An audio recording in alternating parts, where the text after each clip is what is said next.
A very good morning to you. Thank you for joining us on the AM show for another beautiful morning. It's a Friday, and here we are bringing you the finest that we can. My name is Benjamin Akakpo. Thank you for your time. Now, this morning we're going to be looking at some crucial matters. The first one having to do with the Apiate incident where a truck carrying explosives it exploded.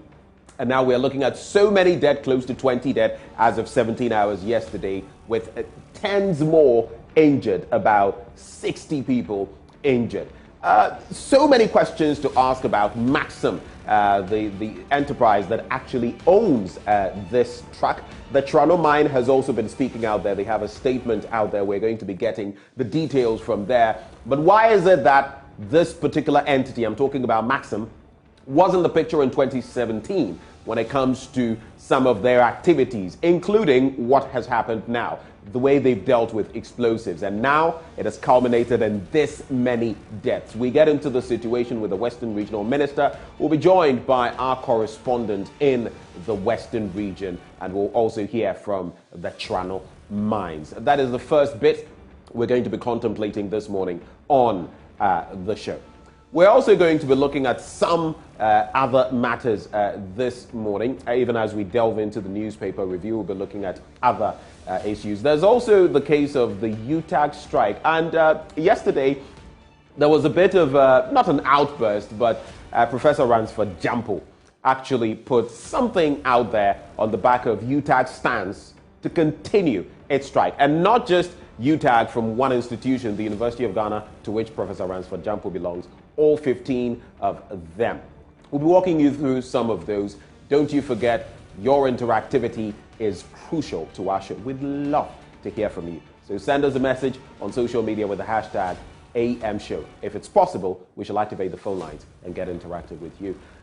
This morning for our news review, we'll be hosting Regina Amega, who is a lawyer and also one of the commanders of the Economic Fighters League, together with my own colleague, Manuel Krante. So do stay with us from now till 9 a.m. Right now, though, we bring you the news at, well, the very next minute. Stay.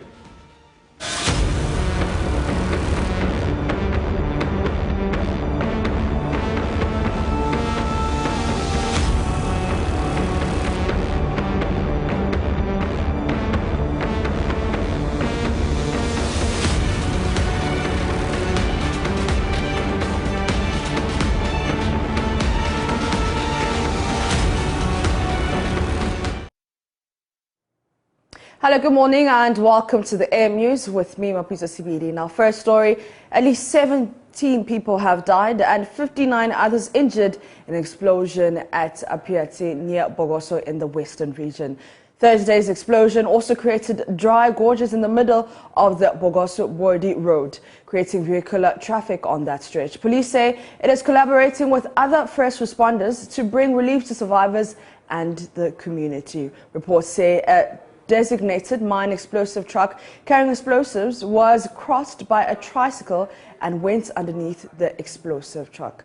Isaac Dasmani is a municipal chief executive for Prestia Huni Valley. Prestia, some came from Marseille Propon, and we also got some military men also came to the scene to support, and then the police also came, and then we have a lot of people on the ground that were able to put the situation under control. Now the road, we have been able to create an access road, and then if you look at now, traffic is moving slowly, but we are also praying that maybe tomorrow we'll find a way of fixing the road so that the traffic can move. According to, an eyewitness, it's like the truck was moving and it was crossed by a motorbike also, and then it hit the motorbike and then motorbike later fire.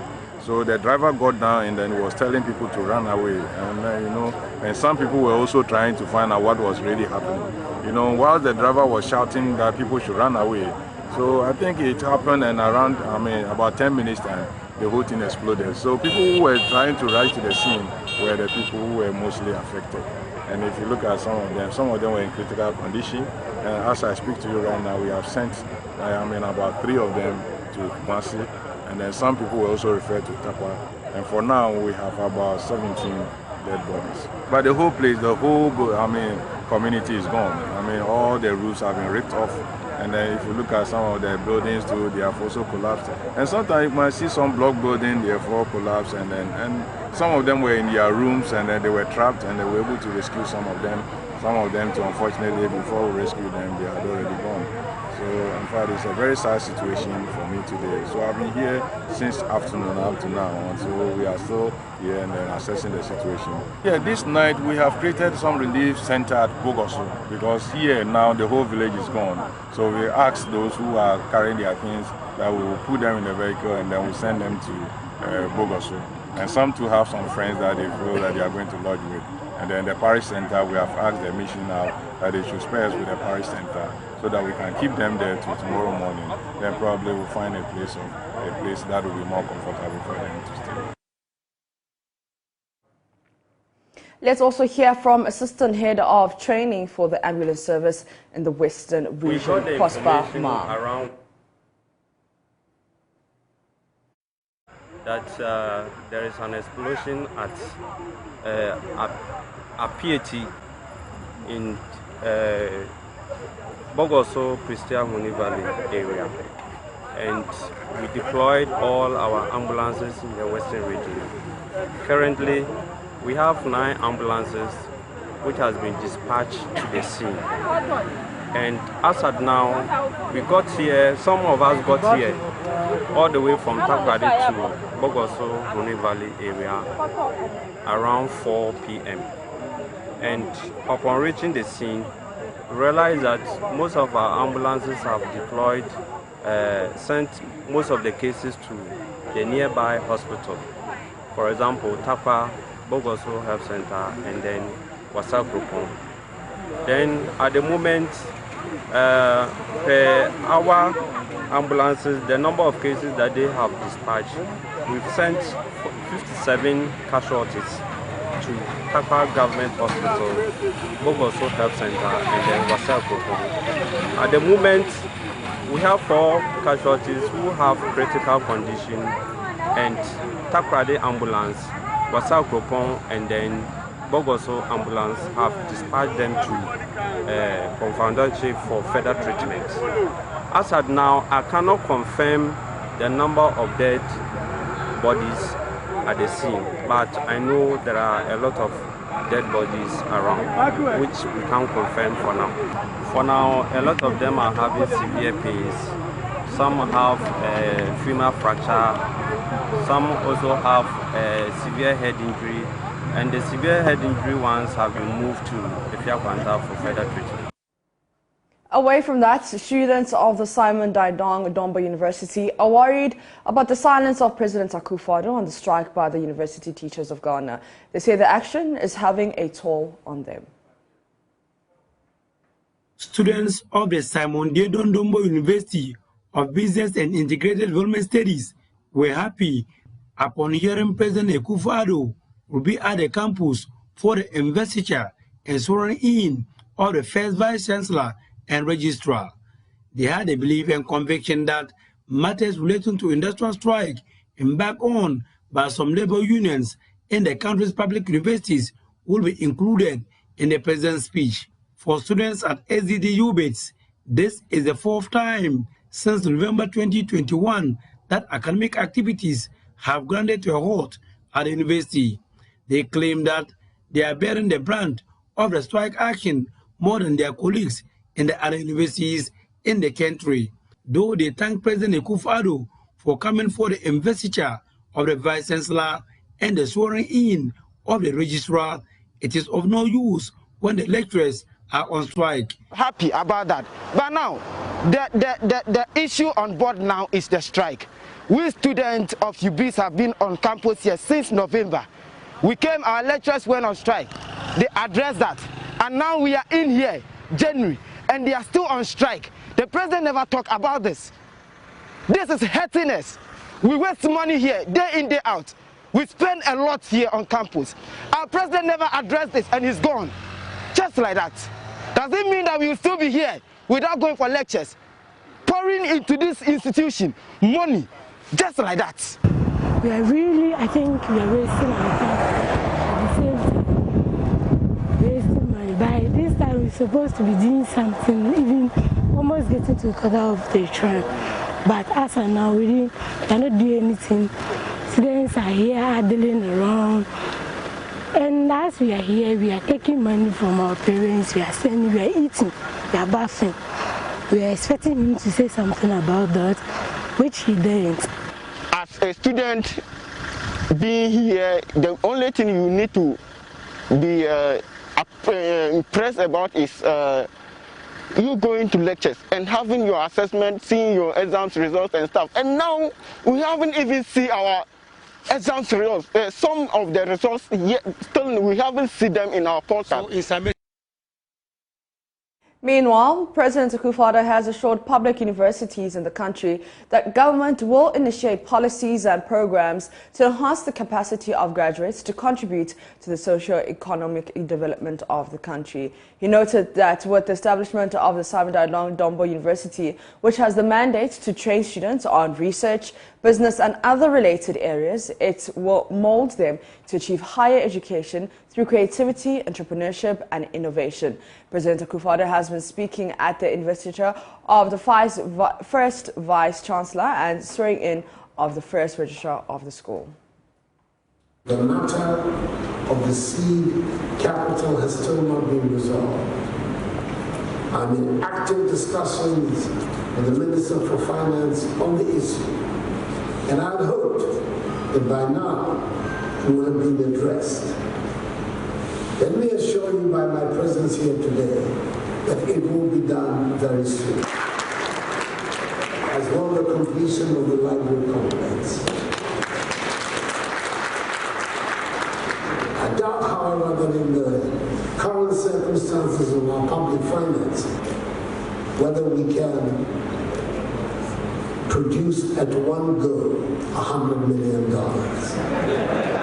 President Akufo-Addo assured the people of the country of the commitment of the government to initiate policies and programs to enhance the capacity of graduates from tertiary institutions to contribute to the socio-economic transformation of the country. It is my expectation and hope that this university, established to provide higher education, disseminate knowledge related to development in business and development studies, undertake research and foster relations with persons and entities outside this institution, will produce graduates who are molded to take on the opportunities and possibilities for higher achievement through creativity, entrepreneurship, and innovation.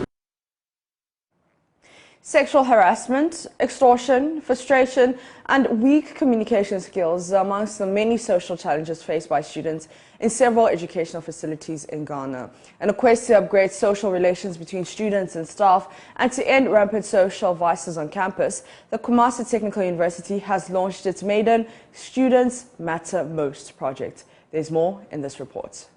The launch of the Maiden project saw students, teaching and non-academic staff of Kumasi Technical University deliberate on pragmatic measures to provide an enabling environment for student growth. The year-long campaign is under the theme Standardizing the Relationship Between Staff and Students. Vice-Chancellor of KSTU, Engineer Professor Nana Osei-Wusu Achao, assured the initiative would ensure the paramount well-being and interests of students.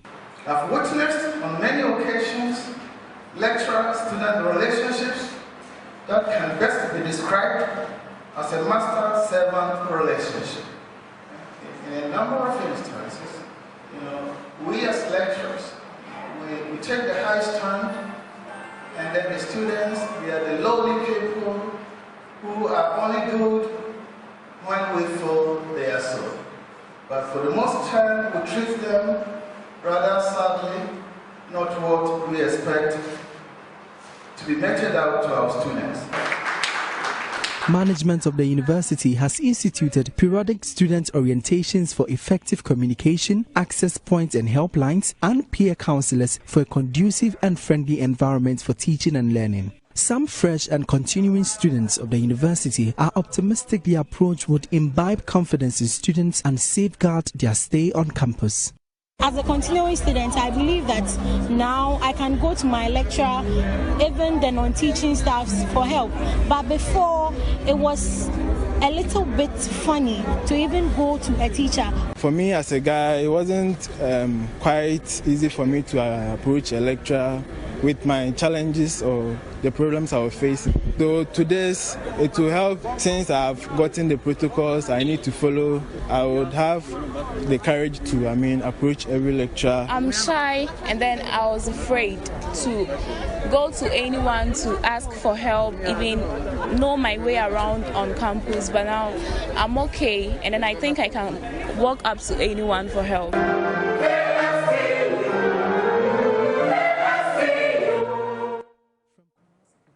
The Keta Senior High School Technical School in the Keta municipality of the Volta region continues to enjoy the fruits of its labor following a spectacular performance at the 2021 National Science and Maths Quiz Competition. In a bid to push the school to achieve improved academic excellence, an old student, Josephine Ohinibuating, in charge of corporate affairs and sustainability at the Prestia Sankofa Gold Limited, has launched the Josephine and Jesus Award Fund to cushion brilliant but needy students. Fred Kwamasari has more. Keta Senior High Technical School shot to fame following its excellent performance at the 2021 National Science and Maths Quiz Competition, where it emerged as the second runner-up. The performance of the contestants wowed many, since they were not identified as favorites at the start of the competition. An old student and in charge of corporate affairs and sustainability of the Prestia Sankofa Gold Limited, Josephine Ohinibuating, is hoping this legacy lives on, where the school would witness improved academic performance. She has therefore launched a Josephine and Jesus Award Fund to help out with academic challenges of brilliant but needy students. I have watched the school's progress, and it's moving positively from good to better. It will be an annual event, and the award will be presented to 3 students from each class. That is Form 1, Form 2, and Form 3. Let me also emphasize here that it's a non-partisan award, and it is a non-gender-based award. It's not biased towards any gender. It's open to all, both boys and girl students of the school. The meaning of our mantra, Jolali, means fly now. Fly now. And to the students, I tell you, fly now. Don't procrastinate. Be proactive. The headmaster of Keta Senior High Technical School, Isaac Gigienyo, appreciated the efforts of Madam Ohinibuating to contribute improve the standard of education in the area. I have the singular honor to have all of you here today for this landmark event that is surely going to help prop up talents that are likely to make our lives better in the nearest future. It is my prayer that this educational support fund is going to be everlasting in the lives of Keta Senior High Technical School. The Keta Municipal Chief Executive, Emmanuel Gemegan, urged the students to study hard to merit the awards. And this award is purely based on merit. So students, I put it before you as a challenge that you need to actually work hard to get any of these awards. The MCE also announced plans by some old students to construct a well-furnished ICT block for the school. Madam Ohinibuating is also hoping to expand the award scheme to cater for as much students as possible. Fred Kwame-Asari, Joy News, Keta. And from here in Accra, I am Apita CBD, wrapping up with the AM News. For more news, you can log into myjoyonline.com. The AM show continues with Benjamin.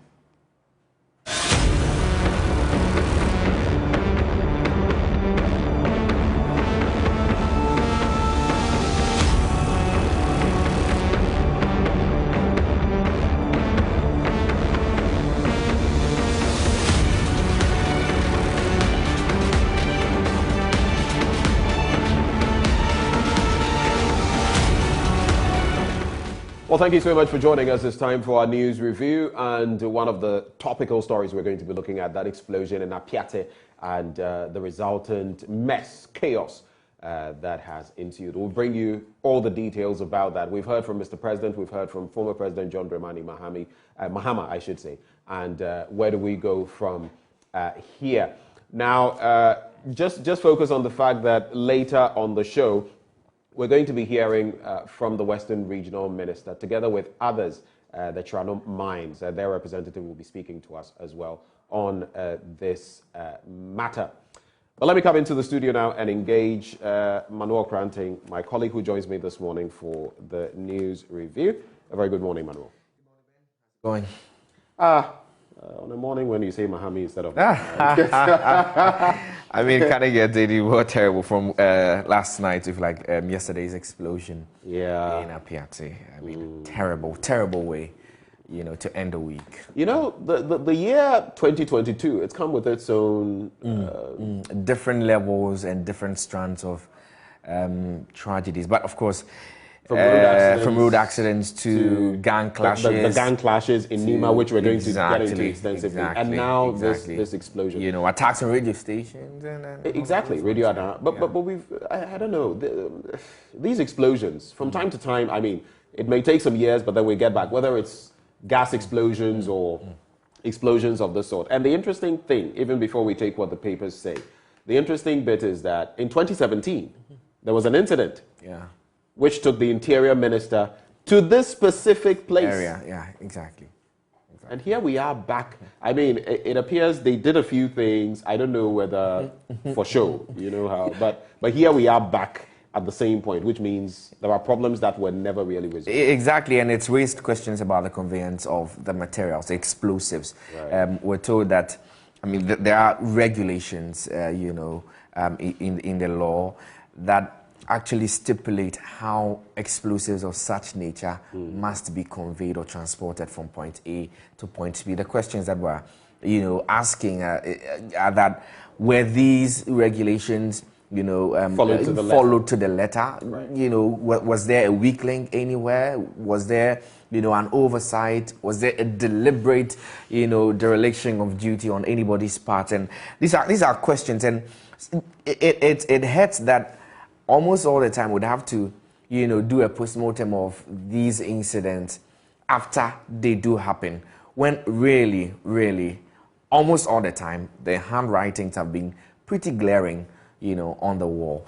And so we're told that the Land and Natural Resources Minister is visiting the ground. A couple of high-profile people are also visiting the ground, even as search and rescue efforts are intensified for people who may be trapped under the rubble or, within the debris and all of that, Ben. Well, so we'll bring you details of that, but lest I forget, I just wanted to, bring up this bit. Manuel, I don't know. I think we need a certain education about how to deal with such situations as a general public, how to react. Exactly. And in one of the videos, and we'll see whether we can put that video on for you to take a look. You see people actually moving towards, approaching the exploded vehicle. And if you watch carefully, so a lot of people are in front. I hear some of them are part of those who are actually very badly injured. Yes. They are approaching the vehicle, and there's someone even in the rear, with a camera filming the approach. And then there's another explosion. Yes. Which is to be expected. Whether you're talking of gas, whether you're talking of explosives, it will go and touch other things, and there'll be, subsequent rollover explosions. And you see the effect, because the person with the camera, if you look at how the thing was, it tells you that. Exactly. I mean, I don't know whether the person was flying or rolling or whatever. But there are several examples to learn from. You remember the Lebanon explosion, and indeed how you'd most likely have a first one. And most of the times, these first explosions are pretty minimal in their impact, small explosions here and there, because it's just catching up. Yep. And then almost always, there's a follow-up explosion. And especially because this is pretty much a mining... And that video is on your screens now. You can just take a look at it and tell us what you think. Look at that. That is the exploded vehicle, and people are actually approaching. And look at this. Look at this. The follow-up. Look. I mean, can you believe it? Yes. I don't know. Manuel, tell me, is it curiosity, or is it the bits that we've all become very, let's film it for social media? Let's film it for social media. You lose your life. Exactly. And I mean, there are different strands to this particular conversation, Ben. Within our space, emergency response is not, of course, we've seen in the past couple of years an attempt to improve it. And we commend the first responders and their managers for that. But in Ghana, emergency response is not as prompt as it should be. And so there's this communal feeling that, when there's an incident, there's an emergency, let's move in, try to assist the people who are, trapped in there. And but almost always this is an explosion. And you don't even know what is in there. Whether it's explosive, whether they are bombs, whether they are dynamite. Explosives. I doubt the people approaching knew that these were explosives in there. You don't need to know. Don't go anywhere near it. Exactly. And that's what we need to, know. I was just talking about that communal sense that makes people want to. But, first aid, when we are training for first aid, they tell you that if you are not trained, don't go near it, even if it is your family relation. Exactly. And in this instance, worse harm, actually. We were told, but as of 5 p.m. last night, 17 people have been confirmed dead, 59 others, battling for their lives with various degrees of injury. And our hearts and prayers really are with them, even as the search and rescue efforts are advanced on the ground, Ben.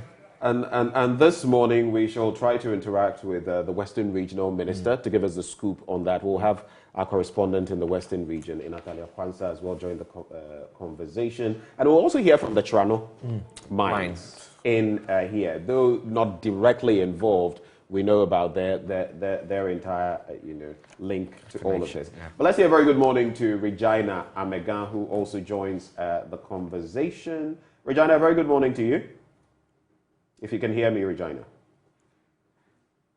You would have to unmute, Regina, so we can actually hear you. Yes, but can you hear me now? Yes, we can. Yes, we can. Great. Okay, so just by way of introduction, Regina is a lawyer and commander, head of projects and enterprise development at the Economic Fighters League. And she joins us as well. Regina, right before we move on, we've just been talking about this incident at...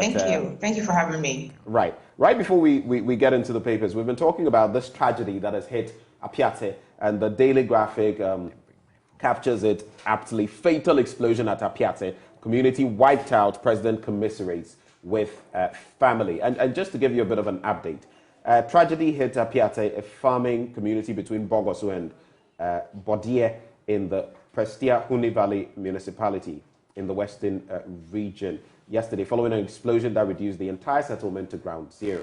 A vehicle carrying a quantity of mining explosives to the Trano mines collided with a motorcycle, resulting in the detonating of the explosives, leveling the entire community. A ravaging blaze accompanied by a plume of smoke spread from the point of the explosion, scattering hundreds of residential and commercial buildings in the community. The number of casualties was not immediately known, but like we were saying, as of 17 hours yesterday, 17 people injured, and 59? 59. 17 people dead and 59 others injured.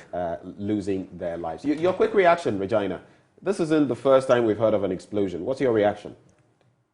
Yes, I think this is a very sad...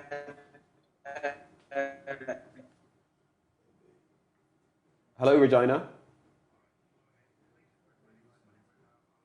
Right. So the link to Regina is not so good right now. We'll try to reconnect with you, Regina. And worst case scenario, if Zoom simply won't work, we would do maybe a phone call so we can just have your take on the matter. But so that is the sad development in Apiate. Of course, today we'll find out when we speak to the minister, for example, the RECSEC. How soon are they meeting? On in fact, what Interior Minister, is he going to show up? Mr. President, I mean, some people have lampooned the president about the fact that the Keta issue, he didn't really show up, and on this one. So what we want to see whether in this instance he's going to actually, as we say, show face. In fact, we're told that there's a high-powered meeting currently underway in the Bogoso municipality, currently with the MUSEC and external, security capos also in that meeting. This is as part of the emergency response, of the country to the situation.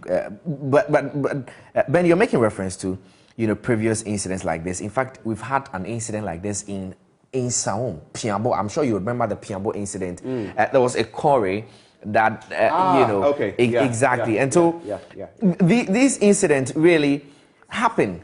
And the problem is the response and the measures that we take in and you've said preventing response. Exactly. One reason I see that a lot of the time, even when there are such incidents. Put how we react here to how other countries react. The timeliness of it can save lives. It can be the difference between, yes, injury or death. Yeah. And oftentimes our reaction time is so poor. Exactly. You remember last year when we had a lot of fires in different areas. A lot of the time people were complaining about the lethargic responses and all of that. So you're spot on in that instance. And here, I mean, in just a few hours, we've lost, 17 lives? Yeah, and of those who are severely injured, only God knows how many more, God forbid, but how many more could also meet their ranks. And Ben, I was just going to take you through the Minerals and Mining Explosives Regulation 2012 LI 2177. In fact, this particular regulation details, and it's quite extensive to the end that the conveyance of explosives. In fact, the regulation preempts a lot of these possibilities and makes preparations for them. For instance, Regulation 105, route and speed limit, says that a person who transports explosives by road shall convey the explosives by the most direct route and by the quickest and safest means. Sub-regulation 1 does not apply within a city and so on, but it says that a local authority may prescribe the route to be used by vehicles with transport explosives within its area of jurisdiction. Now, a person who drives a vehicle that is transporting explosives shall not drive faster than 60 kilometers per hour. Hours for conveying explosive by road. A person who transports explosives in a motor vehicle shall transport explosives between 6 a.m. and 6 p.m. Now, vehicles to be accompanied by competent person and police escort. A person who transports explosives in a road vehicle shall ensure that explosives are under a direct control of a person who has a certified or who has a certificate, if you like, of competency in explosives in accordance with Regulation 15.2. And without limiting this particular sub-regulation, a person who transports explosives in a road vehicle shall ensure that the transportation is done under a police escort. So there are so many questions to ask. Was there a police escort? Do they have the necessary certification, the person conveying the product? As for the road bit, it's a bit problematic, the most direct and all of that. Charlie, we know with our roads, it's not exactly the best of situations. But there was a follow-up point after the roads. You mentioned something else that I'd like to get to. So after the road, you talk about the hours. No, I think it's the speed limit. The speed limit, exactly. The 60 kilometer thing. Per hour. I mean, who checks on that? Sometimes you see some of these vehicles, tankers, using, conveying petroleum products and things. And if you look at how they are going, why is that you must move away to avoid getting. Anyway, so let's move on to other issues. We shall come back to this bit when we get Regina. Deepening consensus on e-levy. Government meets key stakeholders. I don't know what your expectations are, Manuel. In fact, the Ghanaian Times is reporting that the telcos have reduced their MOMO charges by 25% to reduce the impact of the e-levy. And that's according to the finance minister. And he hints of even worse implications than just the Fitch downgrade of Ghana's credit ratings from B to a B minus. if B minus with a negative with a negative outlook, which is not very good. I just saw Bright Simmons as well on Twitter talking about this fact that this is actually the first time we're getting to this level, which in itself is problematic because some people have put details out there on social media which are not necessarily true. When these things happen, we try to play games with them depending on where we sit on the political spectrum. But exactly, it is what it is. So you want to hear from for you as an ordinary citizen. How does this wash on you? Yeah, 25% and all of that. Okay for you? Well, you see, my problem really is not with whether you're charging 1.5% or 1.7% or 1%, or there's a 25% reduction in the Momo charges. It's about the, sticking to what you say you're going to use the money for. Because, for instance, we know that road tolls were purposefully introduced to repair the road, fix the road. You see, in fact, at Ayimensa toll booth, there's a Buipe toll booth. But a lot of the toll booths on the Tema stretch, there are so many of them. And you see that this toll booth is right after a huge pothole, sometimes gullies, really, and they are not fixed. And I'm saying that, how are you taking these road tolls? You say you're using them to fix the road. Not so far from this point where you take the money, you have not fixed it. Indication of the worst happenings on other roads. But road tolls have been scrapped. Road tolls, But the point I'm making is that there people have said that we're raking in about 200,000 every day. Exactly. Now all of that is gone. And then the point I'm making is that if when you were taking the road tolls, you are not using the road tolls for what they were intended to have been used for, then I do not have any, confidence that you are taking e-levy to provide what infrastructure to provide. No, I do not. And let's not forget the Auditor General's report. Exactly, of wastage. 12 billion Ghana cedis of waste. If you add some of the levies and taxes and that in we're fact, looking at now, the 6+ billion for the e-levy and the others, if you add it could give you more. All of them, it could give you 12 more. billion could have saved us. It could give you more. All of this. And so, and that's the point that I'm coming from, that you don't need e-levy necessarily. Cuts the wastage, cuts the corruption, right? And we will not even be having a conversation about e-levy. Okay, let me bring in Regina now. Regina Amega, who is with the Economic Fighters League. She joins us via the phone lines. Regina, good morning once more. Can you hear me? Morning, Bert. Thank you. Great. All right, so we've been talking about the explosion in Apiatse, and I'll just link that for you to another incident that I know, Manuel, you talk extensively about. Police intensify efforts to arrest Nima Mamobi violence ring leaders. What are your thoughts on these two raging matters, Regina? You can put them together. Yes, thank you, Ben. I think first and foremost will be the explosion. Right. We've had a series of the explosions starting from gas and all, but this is the first time I think we are having a mining explosion to essentially wipe out a whole community. I think that aside looking at the way forward, what we have to do is make sure that we are able to compensate the bereaved family adequately. This is the time that we need to have all stakeholders on board in order to have a punitive measure against the companies involved, including even the mines, because they are vicariously also liable at the end of the day for what occurred. We need to put in place very stringent punitive measures so that going forward, anybody in those lines of operations will know that these are people's lives are at stake. And on social media, I see people saying that, yes, when the explosions happen, people shouldn't have gone near the... What is your take on that? But this is the average Ghanaian thinks, oh, an explosion has occurred, there might be survivors. What are we going to do? Right. Are we going to just leave them to die because we do not know what's burning? When the explosions were being carried, they didn't follow the later regulations. If the police had been escorting that vehicle with explosives, everybody would know that, okay, this is it. Police are already involved. The police would have blocked the people from coming close, and they wouldn't have been affected.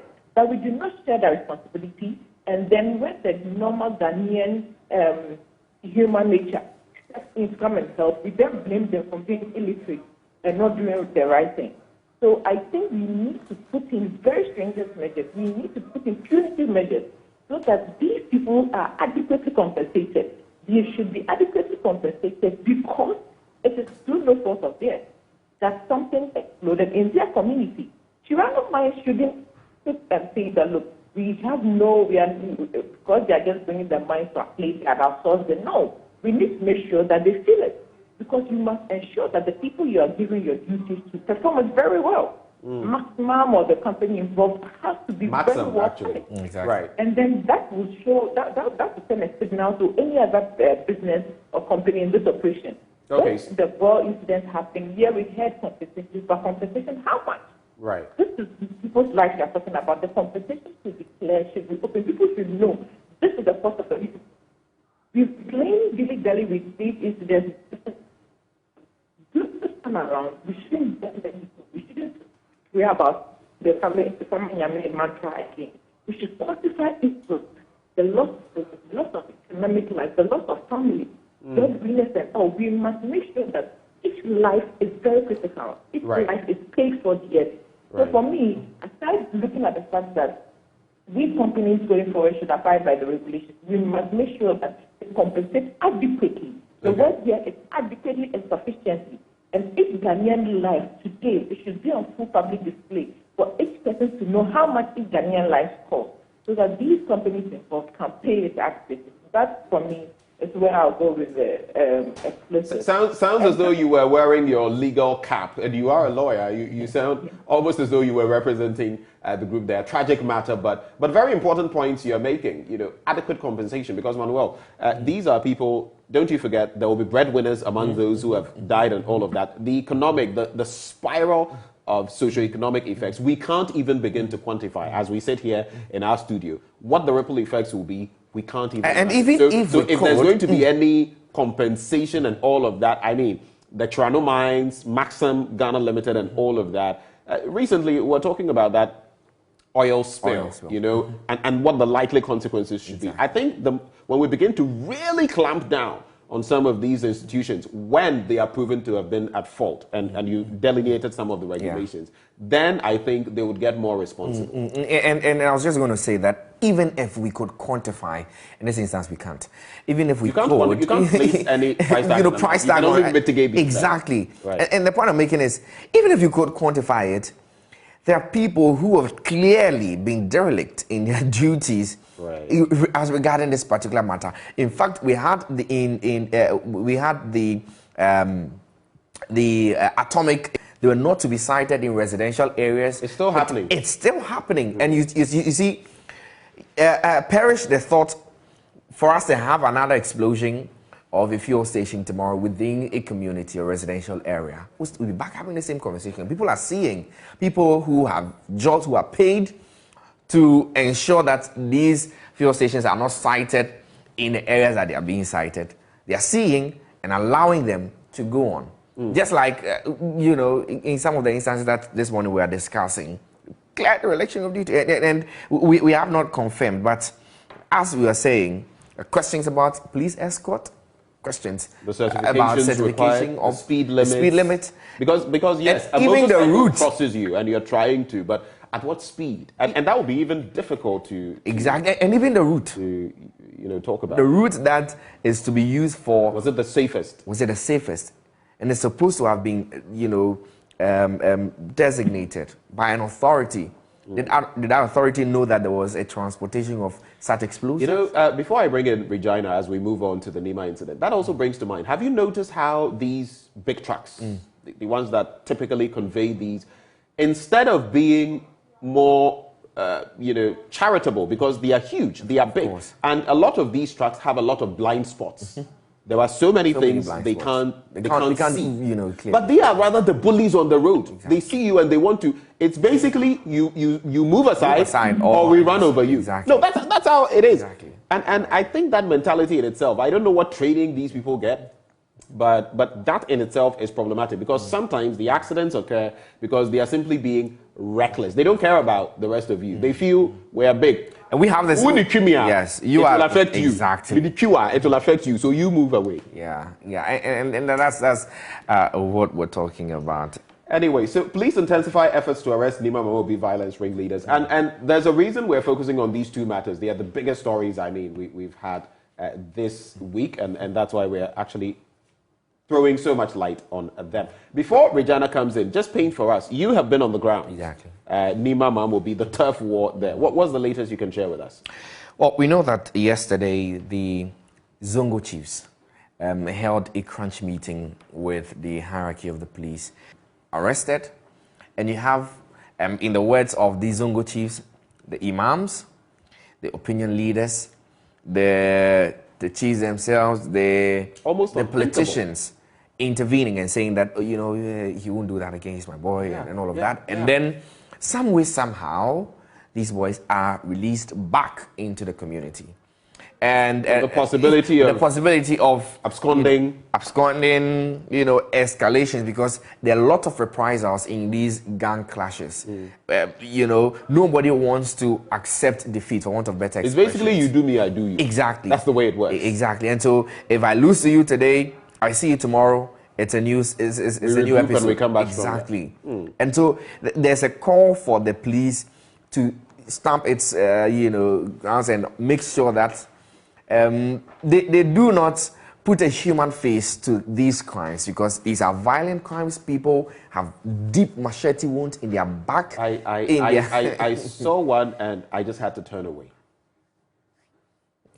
And so when these things happen, you don't say, he's my son, he's my boy, he needs to pay for North Municipal Assembly to essentially, and this was almost like in the Kenyan city, they say the peace junction between the Katanga boys and then the Kunti boys. This was the border between the two communities, Mamobi and Nima. There was a police post there, and it's been there for over a year. It's not been operationalized, and the Zongo chiefs are asking that it is, as a matter of urgency, operationalized. There's a reaction from the police that says that, you know what, the sighting of the police post is not conducive, and we can't put our men in there, and so we cannot operationalize it. But all in all, we know that there's been, you know, an increase in the efforts by the police and their patrols on the ground. The arrested people have moved from 7 to 9 in 24 hours after the incident, and there's a 20,000 bounty on the head of these ringleaders who are told by the police one Kumoji and one Bombo, as they are codenamed in the area. And so that's the latest. Talking about intelligence and how we should have known. I mean, Professor Kwesi Enning said that we should have known this was going to happen. And the undercurrents are there. I always go back to the root causes. It's always simmering, really. Apart from gangsterism and all of that, it doesn't just spring up. Whether you're talking of the mafia in Italy and how they got even into the United States, Chicago, and way back, and there are factors. Exactly. And in this instance, some of the most basic ones, bread and butter reasons. Bread and butter reasons. If you're at a certain level and someone comes to tell you that, oh, go and pick up a machete, and you would think twice because of what boons you have. But you leave them at this level, and politicians use them for political capital. Sometimes even you would find other leaders in society using them. Landguardism, how did it come about? Yeah, some local few that they'll go and do certain things they shouldn't. So, I mean, we know the problems. We are not addressing the root problems. Well, the CEO we'll do all the fancy talking, but the CEO of the Zongo Development Fund, Ben Abdullah, has a response to that. He says that, you know what, government is rolling out a lot of intervention programs, skills training, capacity building efforts, and all of those. But the youth there are just not. Times when it comes to rape and the others, we see this happen. Oh, Fachano is a community member. In this instance, it is this violent crime as well. And we're back to it. Religious leaders, other leaders in the community saying, oh, this is my boy, this is my person, this is my relation. How do you react to that?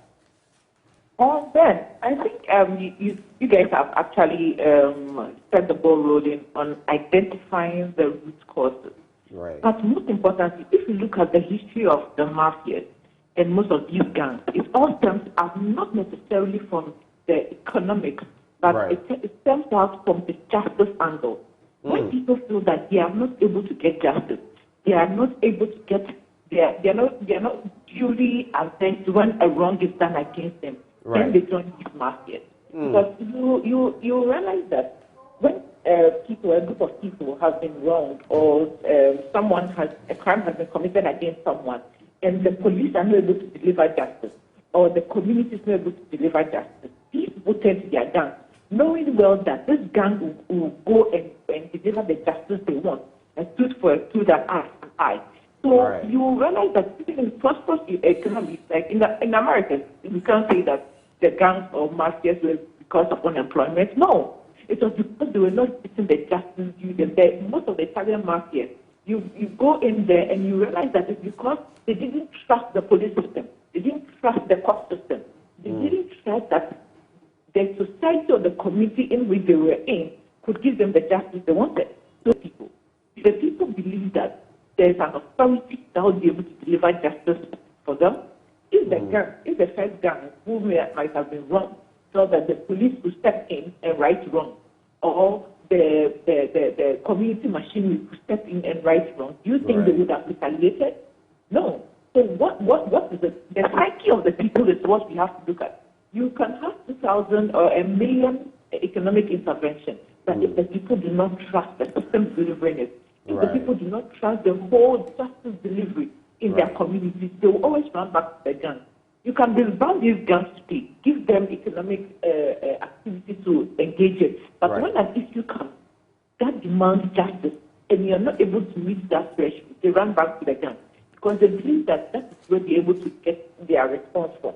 Right. So, aside the fact that the Zongo Development Authority and all are doing extremely well, they need to partner with the Ghana police to be able to measure and then change the psyche of the people. That is where we have to start the conversation from. You talk with these people, some of these people in the communities, not just in Lima, you come to Ashama, you come to some of the Peter slums in Tema, you engage these people and they say that, look, the police are even more corrupt than some of our gang members. Or the people, the so-called opinion leaders are more corrupt than the gang members. They do not believe that these people are able to deliver justice for them, or these people can right wrongs where it's committed. So we should go deeper. We should understand the psyche of the people. We should give them a platform where they can put in their confidence. If the people are not confident in the particular system, trust you me, they would create a shadow system which will work for them.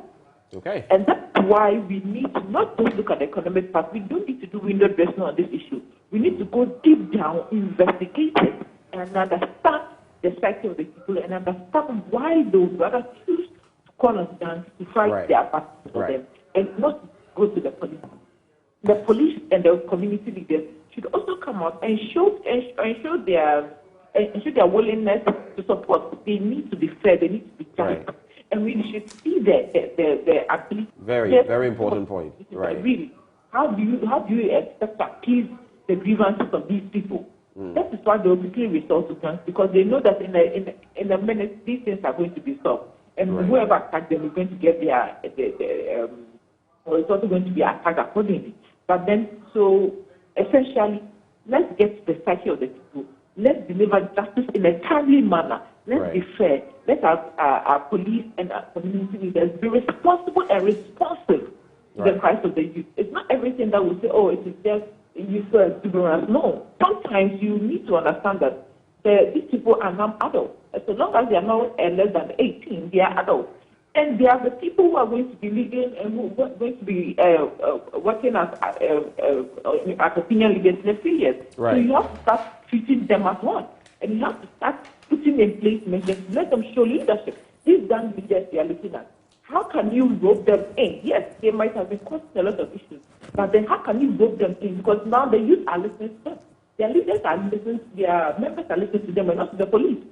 That's why they are not giving them up. How are you going to rope them in order to make sure that these things are done right? Yes, there are instances in other countries where these gang leaders are rather roped in. They become part of the police unit, and then they are able to help the communities do things accordingly. They are able to cut back on some of these issues.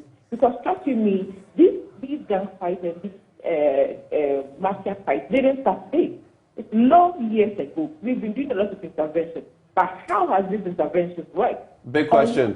Put in place mechanisms to let the people trust the system. And how will the people trust the system? By trusting somebody who is one of their own. So yes, you are looking for these leaders. You are trying to get them and punish them.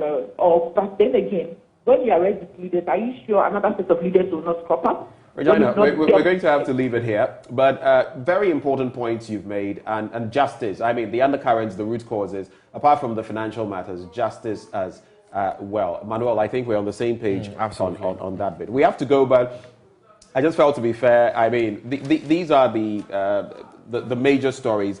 Manuel, just give us the topical headlines from the rest of the papers, just in about some 30 seconds. And most of them are, of course, reporting that deadly explosion in Bogo. So the Daily Guide has other stories. We're pursuing strong growth. President Akufo-Addo, 20% budget expenditure suspended, and 20,000 bounty on two Nima gangsters, Kumoji and Bombo. Also, government to rationalize 20% of expenditure in 2022 budget. A Daily Statement reporting, and Clocksack cause of its strike. The publisher says chiefs caution radio Ada but condemn attack on station. NPP youth Lord John Kumar for ultra-modern party office. An economy not doing badly. That's according to the president, Akufo-Addo. The lands ministry set to probe a Piazza explosion on the front page of the publisher, the Ghanaian publisher. The find I'll wrap up with says more than 10 feared dead in explosion. President consoles families of victims. Mobile money transactions hit 953.2 billion in 2021, almost a trillion Ghana cedis. And then Clocksack also calling off a strike. Catholic cut sword for 300-bed pediatric hospital at Kwabenya. Ben. Speaking of the Catholic Church, just to wrap the conversation, former Pope failed to act over abuse. New report finds. It was all over the BBC yesterday. Former Pope Benedict XVI, Joseph Ratzinger, while he was still a cardinal. That's what the report suggests. And then church stampede kills 29 worshippers in Monrovia. That story has also been on the international radar for a while now.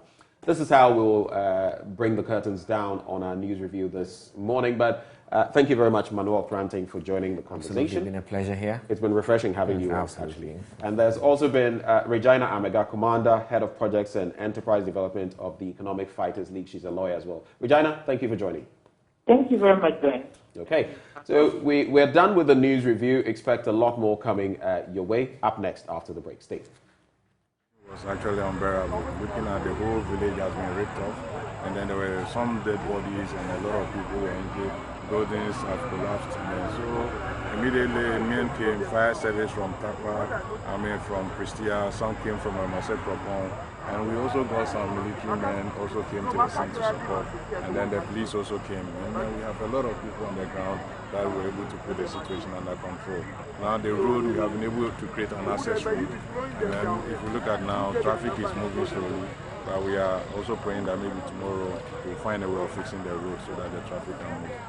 According to an eyewitness, it's like the truck was moving and it was crossed by a motorbike also, and then it hit the motorbike and then motorbike later fire. So the driver got down and then was telling people to run away, and and some people were also trying to find out what was really happening. While the driver was shouting that people should run away. So I think it happened, and around about 10 minutes time, the whole thing exploded. So people who were trying to rush to the scene were the people who were mostly affected. And if you look at some of them were in critical condition. And as I speak to you right now, we have sent about 3 of them to Kumasi, and then some people were also referred to Tapa. And for now, we have about 17 dead bodies. But the whole place, the whole community is gone.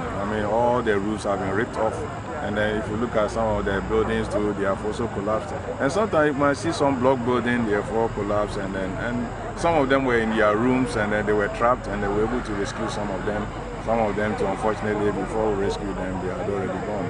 So in fact, it's a very sad situation for me today. So I've been here since afternoon up to now, and so we are still here and then assessing the situation. Yeah, this night we have created some relief center at Bogoso, because here now the whole village is gone. So we ask those who are carrying their things that we will put them in the vehicle and then we send them to Bogoso. And some too have some friends that they feel that they are going to lodge with. And then the parish center, we have asked the mission now that they should spare us with the parish center so that we can keep them there till tomorrow morning. Then probably we'll find a place that will be more comfortable for them to stay. Information around 1 p.m. this afternoon that there is an explosion at a piety in Bogoso, Pristia, Huni Valley area. And we deployed all our ambulances in the western region. Currently, we have 9 ambulances which has been dispatched to the scene. And as at now, we got here, some of us got here all the way from Takrade to Bogoso, Huni Valley area around 4 p.m. And upon reaching the scene, we realized that most of our ambulances have deployed, sent most of the cases to the nearby hospital. For example, Takwa, Bogoso Health Center, and then Wasakropon. Then at the moment, per hour ambulances, the number of cases that they have dispatched, we've sent 57 casualties to Takwa Government Hospital, Bogoso Health Center, and then Wasakropon. At the moment, we have 4 casualties who have critical condition, and Takrade ambulance, Wasakropon, and then Bogoso ambulance have dispatched them to Confounder-Chief for further treatment. As at now, I cannot confirm the number of dead bodies at the scene, but I know.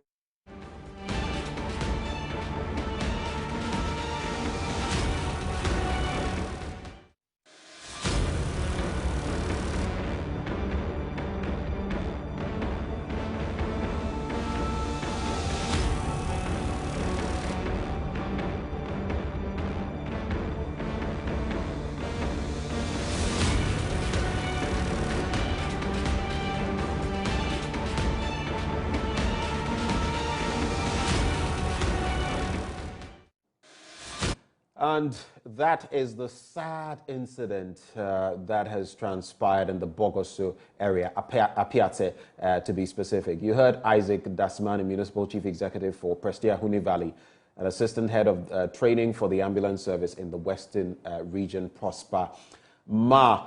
But let's dig deeper into what exactly led to this entire situation. Joining the conversation is Justice Baidu, my colleague, and he knows this stretch through and through. Justice, thank you for joining. Thank you. Thank you. Great. So you're very familiar with this stretch. Tell me, how much do you know about this stretch, and what is it now, the pictures you see? How different is it from what you know this place to be?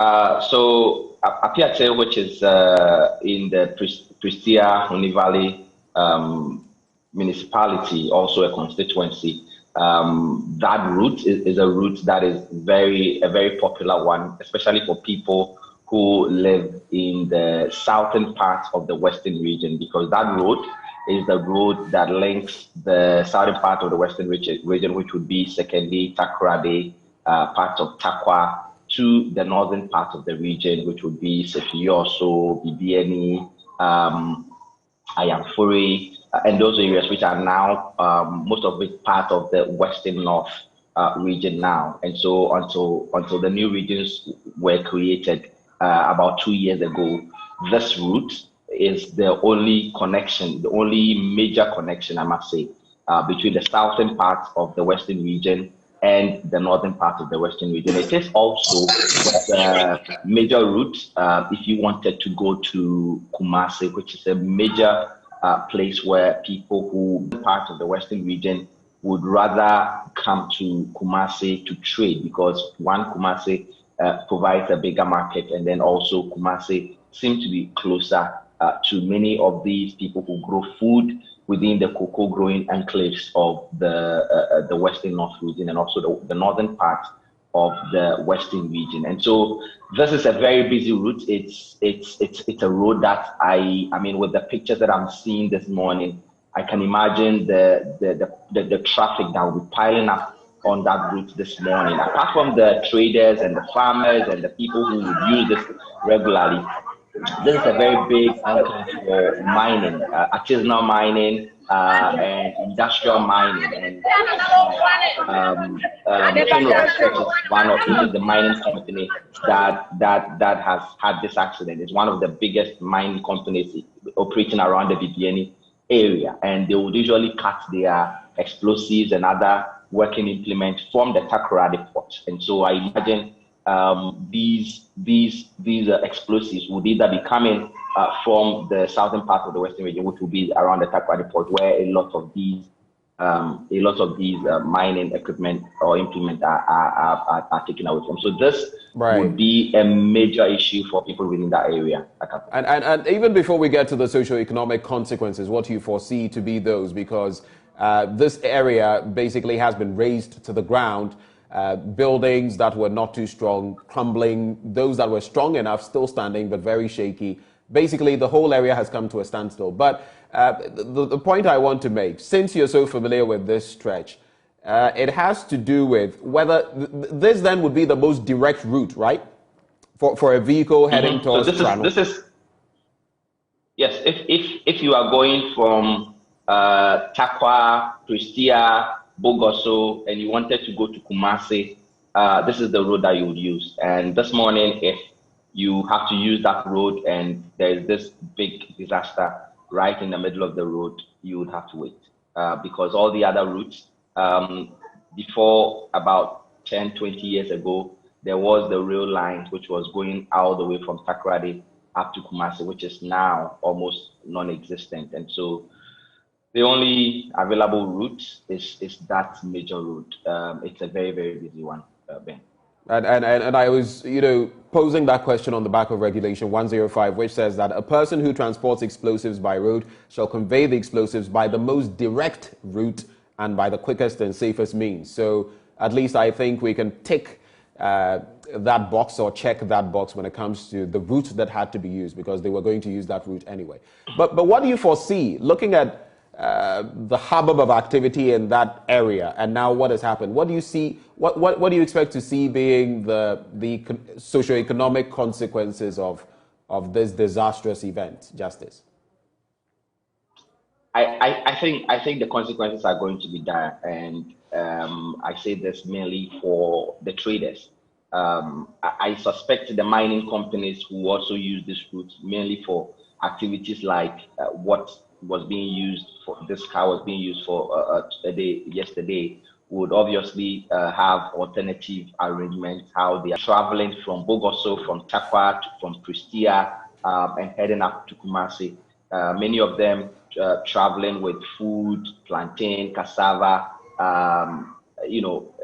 fish coming all the way from Takoradi and heading up to Kumasi for major markets to sell. I imagine they would have to wait. Many of these goods that are perishable, traders who have spent huge amounts of money buying these stuffs and heading up to the market are going to lose huge amounts of money. And my concerns are whether, as part of all of what is happening now, we would be considering people who are in this bracket and what they are going to be losing within the days when we bring this major disaster under control. Justice, thank you so much for bringing us that perspective to the conversation, and we're grateful that you actually could paint that picture for us. But moving from there, we'd like to get to the very core of this issue, because we must know what has happened and what the way forward ought to be. We're joined now by our Western Regional correspondent in Natalia Kwanzaa, who will be telling us more about the situation. One thing I found worrying, and this was put up on social media, I would be finding out from her. One Kwabena Bismarck Vondi put up something to the effect that the Takwa Municipal Hospital needed blood to help the survivors of the Bogoso explosion, and individuals who wanted to donate were being called upon to do so. We'll find out whether the hospital is getting overwhelmed and what the latest is. And Natalia, if you can hear me, good morning to you. Good morning, Ben. A pleasure having you. So walk us through the entire incident. Yes, we've spoken about it and all, but what do you know that you can share with us, the genesis of the situation and where we are currently? Paint a picture for us.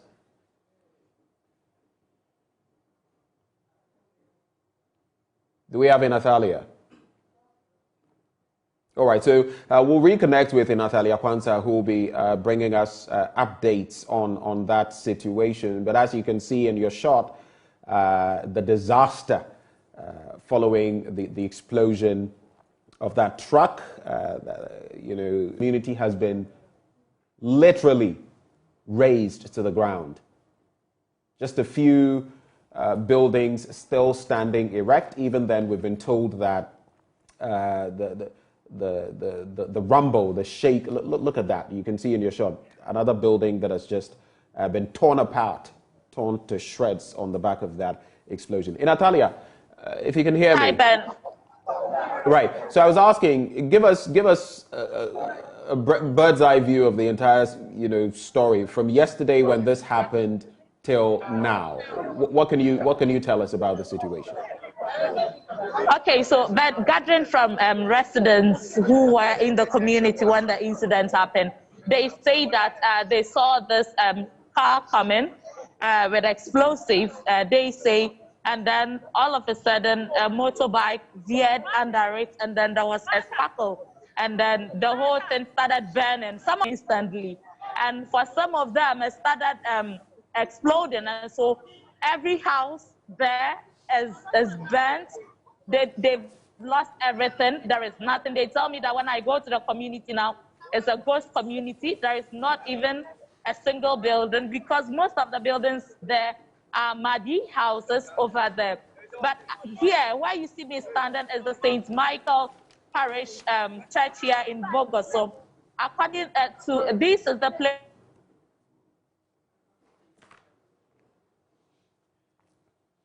Well, the connection to Natalia not doing us any favors this morning, but she was just mentioning a short while ago that, in fact, you could say Apiate has become a bit of a ghost town. Yesterday, vibrant town, and all of a sudden, on the back of that explosion, the buildings and everything literally gone. Natalia, if you can hear me, please go ahead.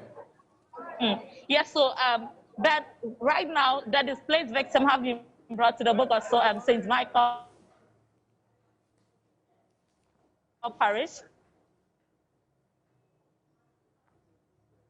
Well, still some challenges in there. We'll work on the connectivity issues and try to get back to Natalia Kwanzaa, who was just breaking down what had happened between yesterday when this incident happened till now. And one thing we'd like to reiterate, yesterday, and we're talking about it in the course of the news review, all of those you saw in that video we put up earlier who were approaching this tanker, this truck that had exploded, had lost their lives. Sad incident. But Ina, take it up from where you left off. Yes, Ben. So I'm here to speak to some of the residents who were there. They saw what really happened. With me here is Mami Esi, so she will tell us exactly what happened. Mami Esi, Neda.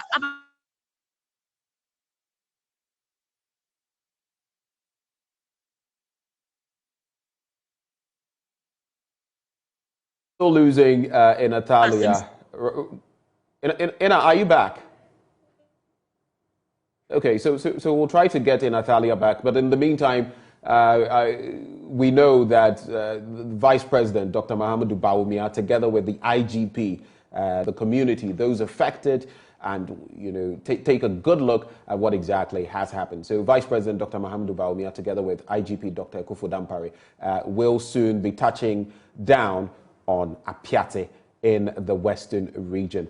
As we wait to reconnect with our correspondent in Natalia Kwanzaa, we'll also be having an interaction with the Western Regional Minister. And we'll be finding out, for example, what are the plans of the RECSEC today, now that we know the Vice President and the IGP are going to meet the Regional Security Council. What are they going to do? When are they meeting? What are going to be the dynamics? And moving forward, what can we expect in terms of further regulation to avert a similar incident in future? We'll bring you details of all of that, but right now in your shot, you can see right there drone footage of what happened as of yesterday, and the community thrown into a state of sheer panic. Sheer panic. Buildings razed to the ground, and like Natalia Kwanzaa was sharing a short while ago, a lot of The houses, they're mud houses, not so strong. So you can imagine the impacts that this explosion would have had on the community. Many people have lost their lives, and today we count our losses, but I believe it's also an opportunity for us all to learn as that specific community and as a people in general. We don't want to see such incidents that claim lives, maim so many. Natalia, I know you're on phone with us now, so I guess the connection would be much better. So let's just go back. You've spoken about the St. Michael Hospital. Let's take it from there. What more can you tell us about the latest in terms of this explosion? Hello, Ina. Hello, Ben. Yes. So you at the time you left off, you were talking about the St. Michael Hospital. You can take it from there. Yes. So the network here is very bad. But as I was saying, and I have with me Mami Esi. She happens to be a resident of Apiase, and she was there when this whole incident happened. So we will speak to her, and then I would translate whatever she's saying. Sure. Mami Esi, yes, I did.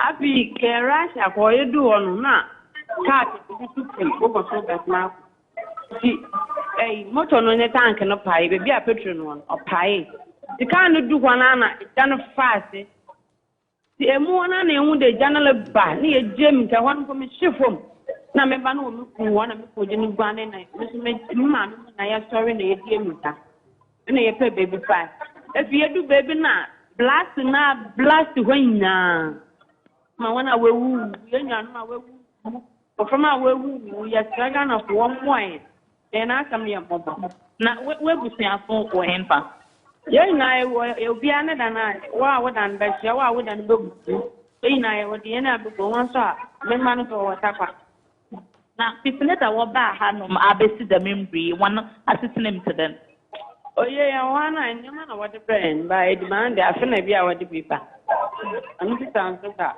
hospital, government hospital.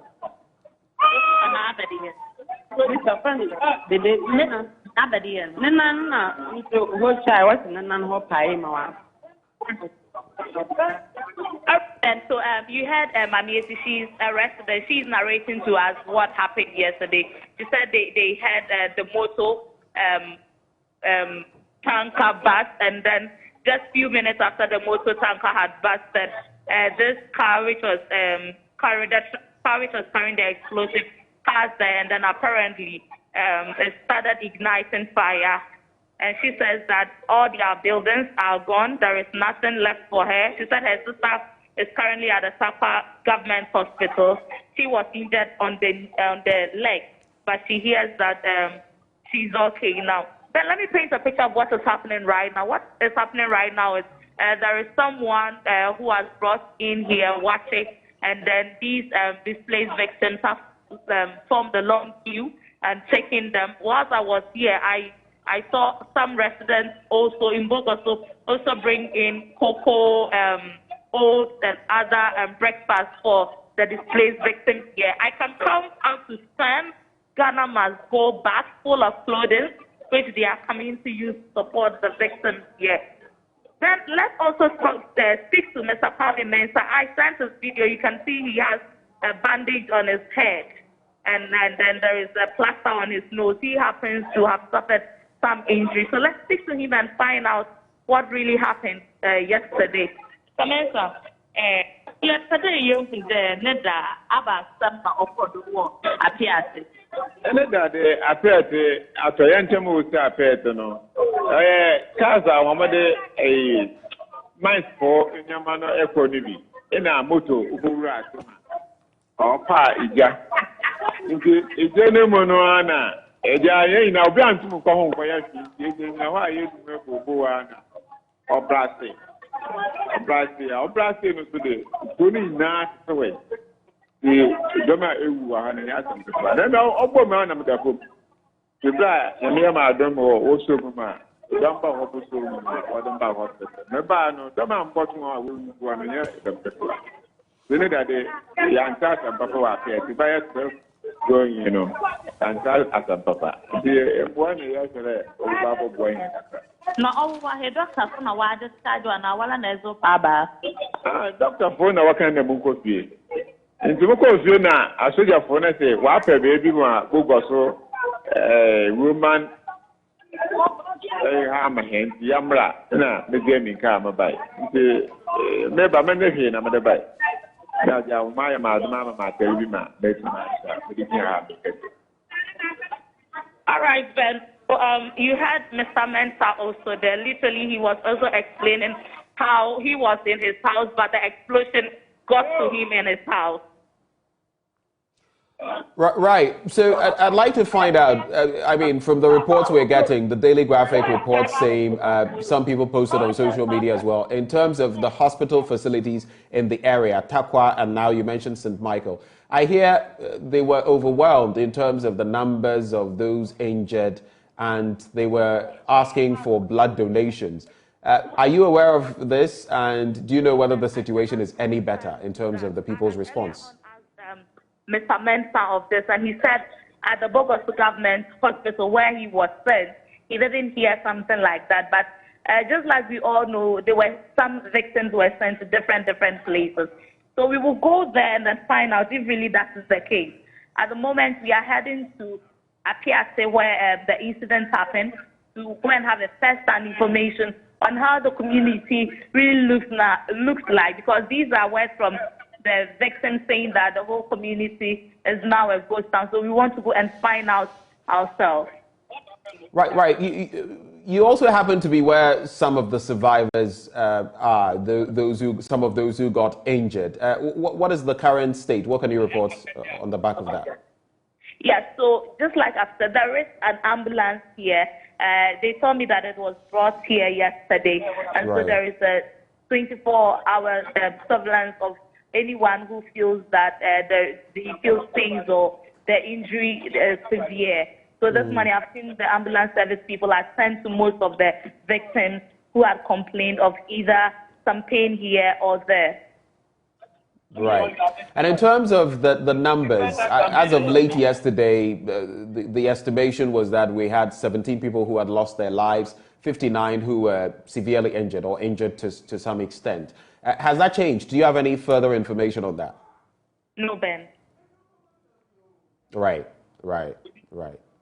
Well, Natalia, thank you so much, and we'll stay with you later as you bring us updates on the situation. Natalia Kwanza, all the way from the western region, Apiate, around the Bogoso municipality, bringing us the scoop in terms of what has been transpiring there. But around noon yesterday, this grave incident happened that, as we can confirm for now, until we get further details, has claimed 17 lives, has left 59 people injured, maimed, and we are going to see how this situation unfolds. The Chirano Mine, Maxim Ghana Limited, we're going to be hearing from the Western Regional Minister as well to know what exactly the way forward is. Let's also not forget, as we intimated earlier, Vice President of the land, Dr. Mahamudu Bawumia, will be touching down together with the IGP, Dr. Ekofu Dampare, both of them in Apiate shortly. We'll wait to see what we can share with you on the back of that development. And we'll be having our interactions shortly as we speak to major stakeholders on the latest.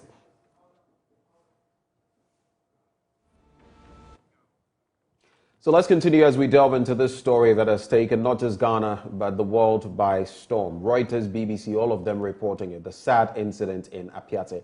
We're joined right now by Kwabena Owusu Amprachum, Head of Communications at the Chirano Mines. Mr. Amprachum, thank you for joining the conversation. Thank you very much. Can you hear me, Mr. Amprachum? Yes, I can hear you clearly. Can you hear me? Right. And I know on the back of what has happened, I can tell from your voice that you're very sad at the development. How did it hit you, even before we get into what you can share? How did it strike you when you heard of this incident? When did you hear of it? Well, we heard of it pretty soon after it happened. And so it was really shocking, and it is still very shocking. Like you said, we are still yet to come to terms with the scale of what has happened. It's a very huge tragedy, and we took it with a lot of grief. We are in mourning. We are also praying for the healing of those who are affected. Yes, so it's been very hard on us. Right. We cited a release from your establishment on the back of this happening. So you can confirm that these explosives were headed for your outfit, the Toronto Mines. Just let me just clarify over here. I believe it is right that first of all, we commiserate with the people affected. So I'll just extend our deepest condolences and our thoughts with the families that have lost loved ones. And also we pray for the speedy recovery of the victims together with various regulators and various state agencies who provide all the support to make sure that we provide relief and the needed things for people to recover. Also, just a bit of clarity. This was a product from one of our contractors who was conveying things to site. And unfortunately, this incident happened. So as at the time it happened, we did not have jurisdiction over the product. And we so when you say one of your contractors, you mean Maxim Ghana Limited? Yes, exactly. And that notwithstanding, the focus for us is relief efforts to make sure that the community that has been raised, they are giving the needed relief. We are assisting with the company, which is Maxim, to do what is necessary, and also cooperating with all the various agencies and giving the support necessary to make sure that there's relief for everybody. Yes, so even though we do not have direct jurisdiction over it, and we want to focus on the relief effort. We want to focus on getting things done for the people who are on the ground, who are currently suffering, and that is our priority now. We are not so much focused on taking ourselves from it, even though we are not directly involved. It is the people that is our focus right now, and we are in mourning, just as I told you. It is very hard hitting on us, and it's really unfortunate. Okay, Kwabena, so yes, I get it. In law, we can talk of vicarious liability or responsibility, but the way your statement puts it and what you are talking about this morning, so you say, and just to quote what it says, a truck under the supervision of and belonging to mining services contractor Maxim was involved in a collision causing an explosion near the town of Bogosu. So you make it clear that it was under the supervision of and belonging to Maxim. The vehicle was headed to Toronto and approximately 140 kilometers away from the site during the incident. But tell me, I just wanted clarity. Was it headed for your mines? So they had been contracted by you, and these explosives were destined for the Toronto mines. That's what I want clarity on. Yes, it was a truck that was headed to the mines. Yes, it was coming here. Yes. Okay, right. So what sort of interaction, collaboration do you have with Maxim Ghana Limited when it comes to the conveying or conveyance of these explosives to your mines? Just walk us through what the process is, what the regulations are, if you can. For the regulations, we are the mining industry, okay? So we are only I am only able to give you what we do when it comes to site. So when it comes to site, we have various protocols on the kind of vehicle it has to be in, on how we transport it, and even where we store it. There are various protocols on temperatures and even the kind of building we need to house it. But when it comes to transporting it from the supplier to us, the supplier has the obligation to follow the regulations set out by the industry players. And for those regulations, it is up to them to follow it. And as of now, obviously, the investigations will deal with the various ones that were followed. But they will be in the best position, Maxim will be in the best position to tell us exactly how they are supposed to hold it, since that falls in their jurisdiction. We can only tell you what happens when it comes here. And when it comes here, we have temperatures, we have kind of structures, we have kind of transportation, and we have kind of even the education we give to the people in the catchment area to let them understand the kind of goods that are being carried, what they should do in terms of an accident. And so for here, we have covered all of that. What happens outside that jurisdiction, Maxim will be the best company to give us that information. Of course, but if you look at the regulations bordering what you do, of course, the collaborations, because Maxim is working in effect for you. And Maxim is a global outfit. I mean, they are known globally for this bit. So it would have been interesting to know what sort of collaborations you have with them in terms of safety, because like you mentioned, the vehicle was going through communities. And here we have it with Apiate affected today with this very bad explosion and so many people losing their lives, 17 of them thus far. I don't know what, I mean, your take is on that. As an industry player, obviously there are very stringent audits that we conduct in their services. And when you come to the site where it is stored, there are different audits and very stringent measures, even on how they will bring the things to our site. And so these are things that are done regularly by industry players as well as ourselves. Maxim does not supply to only us, they supply to even quarries. And all of us, we make sure that we have laid down protocols. If we work with you, we have protocols that you have to follow. And these are underpinned by state regulations. And so I believe it is investigations and the police report, as well as the Minerals Commission report and others, that will bring out exactly what happened and what they were supposed to follow. Right. Let's talk quality control. And I understand Maxim is an outfit on its own, and Chirano Mines, you are also an outfit on your own. But there was an incident in 2017 which even necessitated the Interior Minister to intervene and all of that in terms of the processes that Maxim, was following. They were remedied. So October, these issues came up. October 2017, December 2017, the issues had been tackled.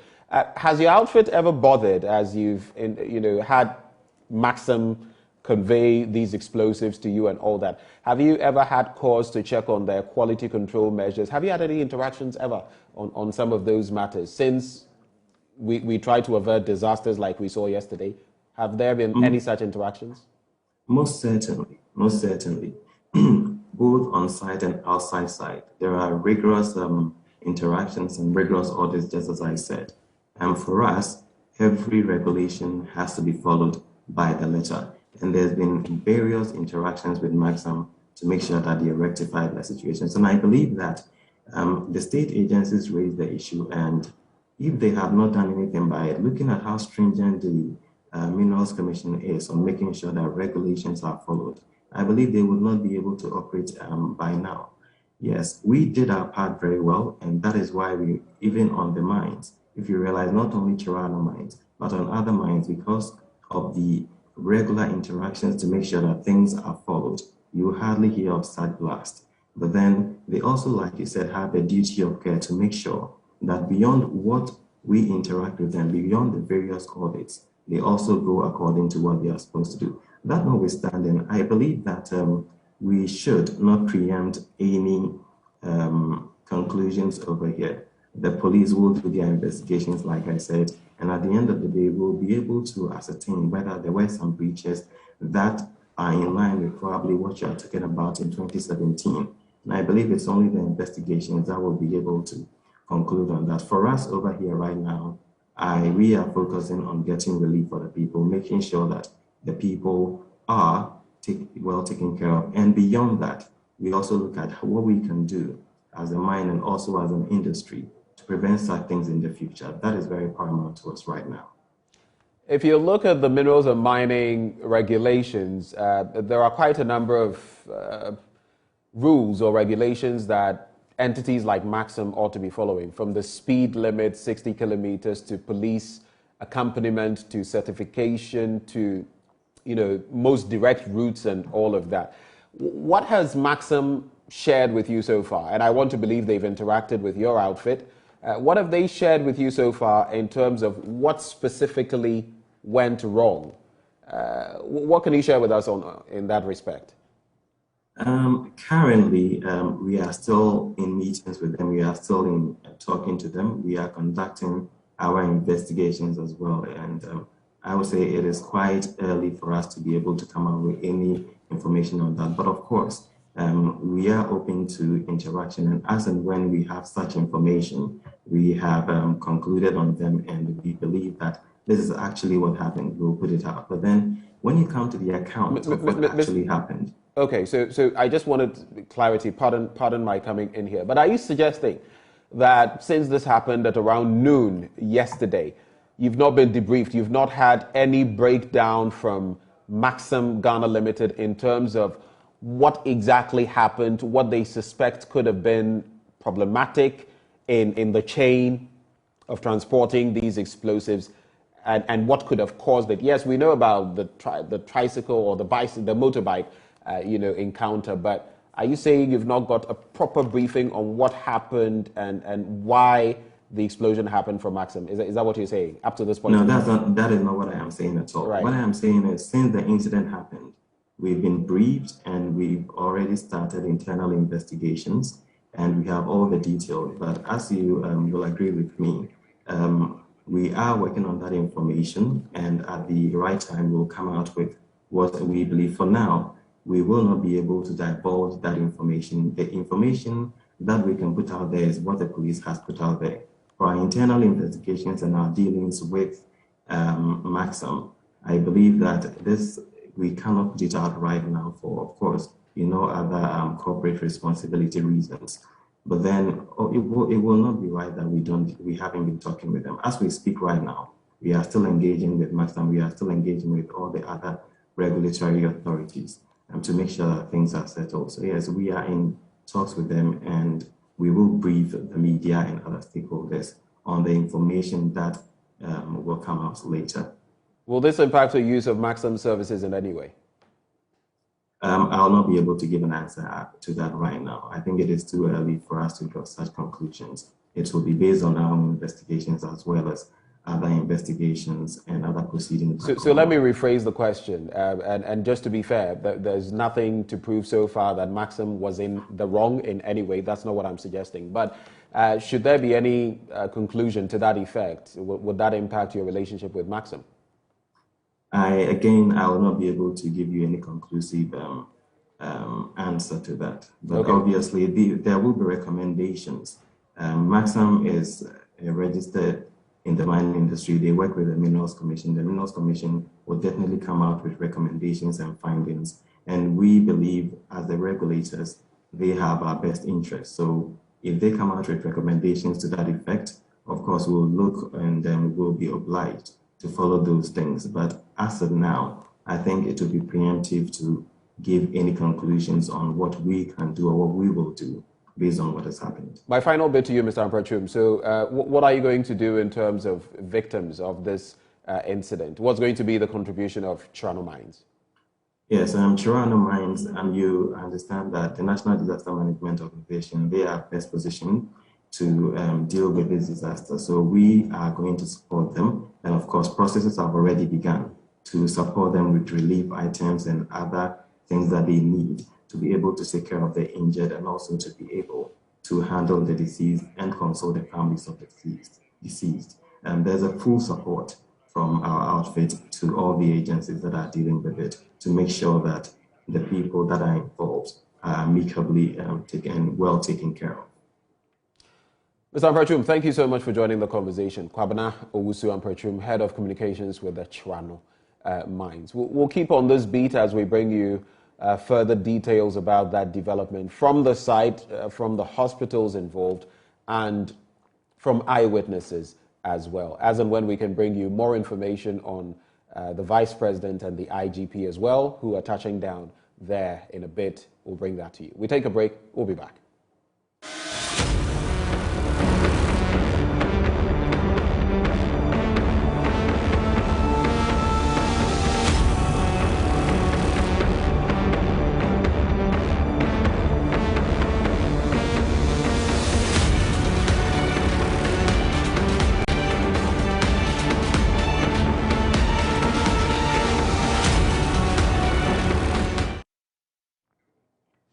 Well, here we are. We're talking now about the Utag Strike. So from the developments in Apiate, we're talking now about the Utag situation. And 15 of their unions, campuses coming together to say, we are not going back to work, at least as far as teaching, the teaching component is concerned. Joining us for this conversation, we have Dr. Samuel Bert Bwedikusi, UCC's Utag president. Doc, it's great to have you on board once more. Yeah, good morning, my brother, and thanks for having me. Right. Let's start from this very interesting point. The NLC, as an arbiter, has told you you are illegally embarking on this strike and you should go back, but your response has been to speak to your members, confer with them, and come out with releases from each of the 15 institutions where Utag is present. And in complete defiance of the NLC, you say you are digging in, you will not go back. Yes, my brother, I think that, as you rightly said, our official position is that we respect the NLC. It's a state institution. Nobody wants to do anything to bring the NLC's name into disrepute. And so we, as leaders, our constitutional mandate went to ask all our members to inform them of the directive of the NLC. And that is what we sought to do. Go to the members and tell them that this is what is coming from the NLC. And then hear from them as to the way forward. And as you have rightly indicated, all branches, all members, unanimous votes, unanimous voice votes saying that, yes, we have heard what the NLC is saying, but we think that this time around, we are not ready to call off or suspend because of our recent history, where we suspended and some things that were agreed upon were not fulfilled. And so unfortunately, that is how it is. Unfortunately, that is how it is. Tell me, what aspects of your work exactly have been suspended? I've been looking at a release from Professor Ransford Jampo, and he's been talking about the fact that maybe the NLC in itself is not getting the facts right. So he talks about the fact that you teach, research, and do extension activities, and that so far it is just the teaching component you have suspended. Tell us, break this down for us. It means you're still working, it's just that you are not teaching. Yes, thank you very much. In fact, as I speak to you, I'm speaking to you from my office. So I'm on campus, I am at work, and I am teaching. I mean, I am not teaching only. Apart from teaching, not teaching, we are still doing research. We are doing community service. We have some colleagues who are research fellows. So they are researching, they are engaging in all their research activities and community activities. So the only component of our core work, I mean, what you referred to, the three of them, teaching, community service, research. So the only component of our core duties that we have withdrawn is the teaching and its related activities.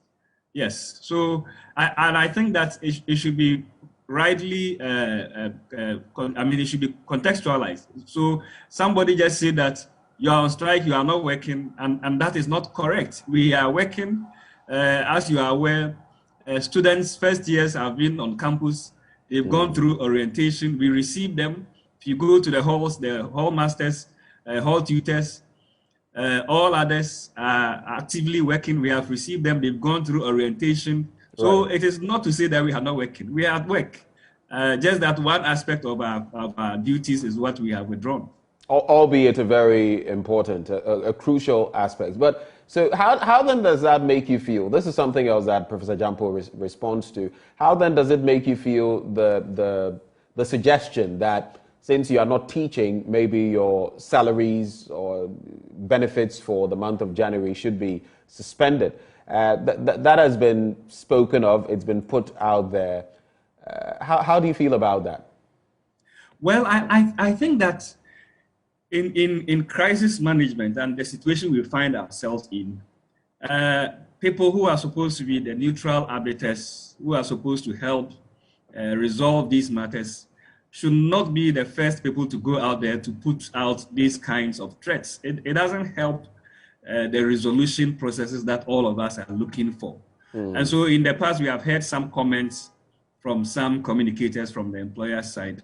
And yes, we think that that really does not augur well for all of us, because then people feel that you are threatening. And if indeed that is the posture that we want to adopt, in as much as the other side has expressed concern about the fact that we are not going back to the lecture room, it is also worrying that we will be having people on the other side who are supposed to be neutral arbiters also commenting and more or less taking sides that way. It doesn't help. Are you accusing the NLC, the National Labour Commission, of siding with the employer or government? Are you accusing them of bias? Well, I have not heard any of the commissioners, and it has not been the characteristic of any of the commissioners of the NLC to comment on these issues. It is, I think, just one person who speaks for the commission, who sometimes make those utterances. And I think that he ought to slow down a bit so that we can all sit down and have a meaningful engagement on this. Because you see, this is a strike action more or less unanimous. The grassroots, everybody, every lecturer is more in sync and says that, look, enough is enough. This time, let's hold our guns and we are not backing down. Right. And so if we are looking for a resolution, I don't think that the element of threats of withdrawal of salaries or even sacking, if you want to extend it, for me is the best way to go for us to have a resolution. And so I would wish that we all tone down on the commentary, which really doesn't. I mean, I have heard comments like heads of departments should write, vice chancellors should write. These people are also Utag members. So if a head of department is a Utag member, you expect that a head of department will write to you, the NLC, to say that my people are not teaching, so don't pay them. We are doing all the other work that we are supposed to do. So it's a bit more complex. And I think that that's the point that we are saying, that the commentators should seek to understand exactly the context within which this whole industrial action is happening, so that we can have a meaningful resolution rather than these elements of threats. It doesn't help. Tell me, Doc, if matters escalate to the level where some of these things that you're hoping will not happen actually do happen, let's say your salaries are withdrawn for the month of January, or maybe even some of your members are sacked, would this only make matters worse? Are you willing at some point to concede and maybe go back, or it is what you want or nothing else? So if they take any of these actions, it will only push you to the wall further? If I am to tell from the mood of the meetings we have had, then let me say that the grassroots are resolute, and they have even said that if that is where it will get to for us to get what we want, so be it. And that is why I keep sounding the warning that the employer and the actors, political actors, should understand the current industrial action we are in. It's moved beyond a certain level, and so we need to be careful, because people are ready to sacrifice if that is what will take us to get what we want. But I believe that it's not about having an entrenched position. I mean, since yesterday, or the day before, there was a meeting with the Vice Chancellor's Ghana. Yesterday, there was a meeting called by the Sector Minister, Dr. Aduchum. Beyond that, there was a meeting in which the Employment and Labor Relations Minister, the Deputy Minister of Finance, and even the fair wages were involved. So I want to believe that we can make a headway. And I'm looking at the discussions that are ongoing, trying to make sure that we get out of this. And looking at the poster from all these actors I have mentioned, I think that, and Utag as well, we are committed to getting a peaceful resolution and coming out of this within the shortest possible time. Just that we need to have some level of concrete actions being taken on the side of the employer. And so I want to believe that the sector minister, having listened to all the concerns and the other concerned ministers, and even GTEC, our immediate regulators, being part of all these discussions, I want to believe that we can find an amicable resolution going forward in the weeks ahead. I'd like to find out to what extent is this political. Again, I'll source from what Professor Jampo has been sharing with us in recent times. Two main points he makes.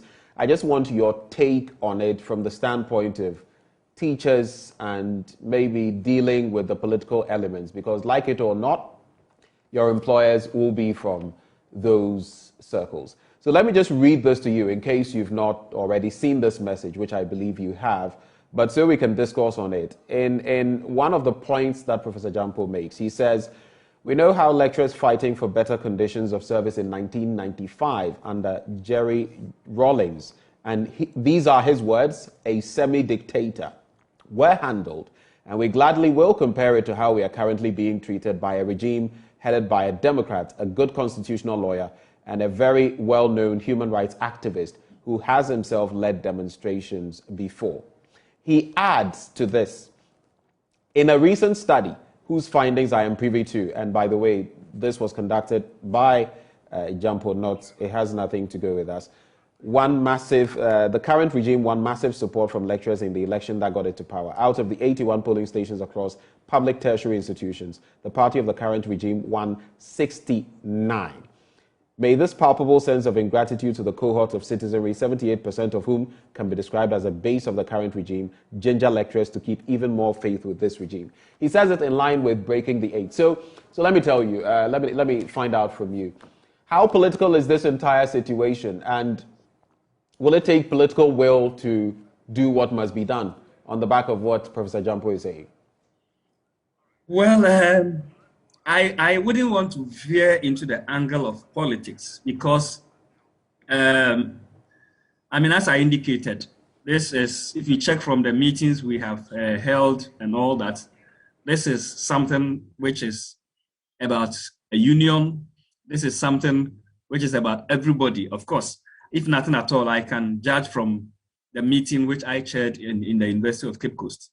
And it is across board. Everybody is looking at the interests of the lecturer and not from any political lenses.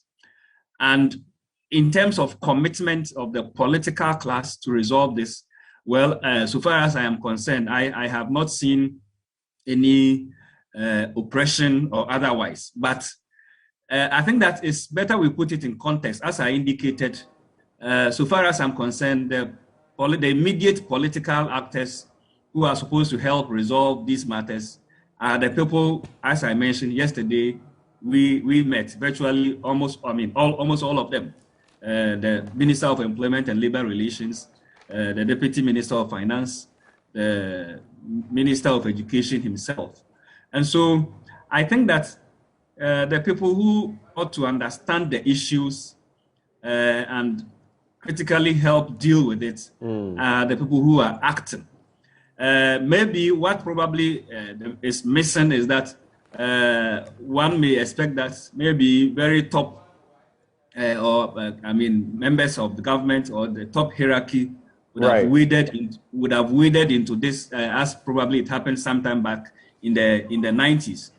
But I want to believe that, I mean, from where I sit and not wanting for us to wade in so much into the politics of it, I want to believe that whatever is happening, it's communicated to the top class, and I'm sure they would move in as and when they have to, because then you have line managers who are supposed to deal with the situation. So if indeed they are acting, and we are hoping for some resolution, I don't think that it is out of place. So I want to leave it at that, and not to wade so much into the politics or otherwise of it. Yeah. Doc, thank you so much for sharing these thoughts with us. And again, we wish you the very best as you embark on this demonstration. The students would love to have you back, though. Just keep that. Sure, we all love to go back and teach. Right. That is what we do best. So we are hoping for the best. Right. Thank you so much, Dr. Bert Wedikusi. He is president of Utag at the UCC. But let's quickly go back to that issue we brought to you earlier. We're still continuing with details from Apiate. We have ACFO Timothy Osafo Afum. He is PRO of the fire service. He joins us now to give us some updates. A very good morning to you. Thank you for joining the conversation. Good morning and thank you. Right. So what can you tell us about the latest in terms of Apiate and what has happened there? I hear yesterday it was a struggle for you to actually find your way through the community. Tell us what exactly happened and what you can tell us from now on the ground. Yes, thank you very much. I think the head of the emergency services have arrived in the town, and we are still waiting for the vice president to arrive. Okay. And so we've not been fully briefed as to exactly what happened. But for now, what I can tell you is that almost the whole town reached the ground, and it's a pathetic situation here. Right. And this is what you've seen so far that you're telling us, right? Because you're on the ground. Yes. Yes. Mm. So what are the expectations? I mean, today when the vice president arrives, then what? Is it going to be a tour of Apiate and what follows? What is the plan basically? Yes. The vice president will be briefed as to actually what happened and what each of the agencies contributed to bring the situation under control. Then he will visit the victims in the hospital, communicate with the families that have lost their relatives. And then that will be it for the day. Right. So we know the vice president is going to be there with the IGP, Dr. Akufo Dampare. Any other officers of high ranking that you know will be present? Now, we have the IGP around, we have the chief officer around, and we have the director general of the NABMO. We also have representatives of the Ghana Health Service. Okay. And the municipal assembly as well. Okay. Any whiff of information in respect of the Western Regional Minister? Yes, he will be arriving with the vice president. Right. Right. Well, we're grateful, sir, that you've joined us. If there are any additional pieces of information that you'd like to share with us ahead of the interactions, you can do that now. If not, we shall wrap it up. No, like I said, we have to follow protocol. So until the vice president arrives, I cannot divulge any other information. Okay. All right. Thank you so much, sir, for joining the conversation. Thank you very much. So that is PRO of the Ghana Fire Service there, Mr. Afum, who joined, ACFO Afum, who joined the conversation. Let's now hear from some residents who have been sharing their stories.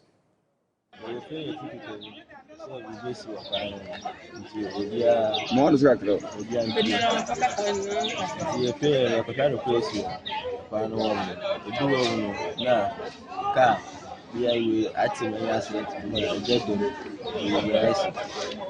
So we do our come do our no answer bra na blastima we buy our papa coffee ban meeting apa. So we sure no na we fa kwata we fa meeting what and we see a change here. So we want na the blast day. I'm a way to the papaya do my someone where did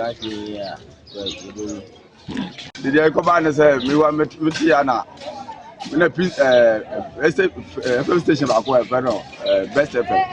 Now, my report is I said, yes, you appear to Tiana be a part of play. The black because I know what could be an off flame.